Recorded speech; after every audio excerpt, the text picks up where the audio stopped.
जड़े भाई कमेंट मत पचारि कि भाई केते टंकार तमे तुम धर्म को बिकी देच। सो भाई को मुझे चाहे भाई मु जन्म ख्रीस्टियान आउ तुम हिसाब से देखा गले मु गोटे नास्तिक ख्रीस्टियान किंतु मु प्रभु को ये विश्वास करुच्ची कि पवित्र बाइबल रे जहाँ सब लिखा अच्छी से सब सत्य होगी आसुच्छी। मु कौन सी प्रकार ख्रीस्टियान जे मु ख्रीस्टियानिटी को फॉलो कर दउछि ताहा नुह। पवित्र बाइबल रे जहाँ लिखा अछि ताहा सफल होई आसुच्छी। सेहिथि पई मु विश्वास करुछि। पहले मु कौन सी धर्म को विश्वास करू नथिली कहीं ना पृथ्वी रे एतिकी सब धर्म अच्छी कौ धर्म कार ग्यारंटी किछि नाही। बाइबल अनुଯାयी वैज्ञानिक मानकर रेकर्ड अनुଯାयी तुम देखिले जानि जिवो जे बाइबल गोटे सत पुस्तक।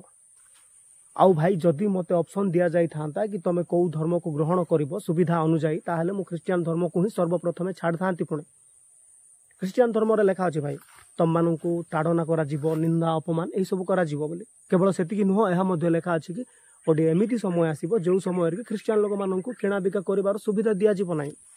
सो एई सब दुख कष्ट सहिबा पई मु ख्रीस्टियान धर्म को जाई थांती। पुणी कि भाई मु ना रियलिटी चेक करवा लोक प्रकृत विषय कौन से जाना चेष्टा करवा लोक। मु जन्मरू ख्रीस्टियान जे ख्रीस्टियानिटी को फॉलो करूँ ताहा नुह सब विषय जानिकी फॉलो करूँ।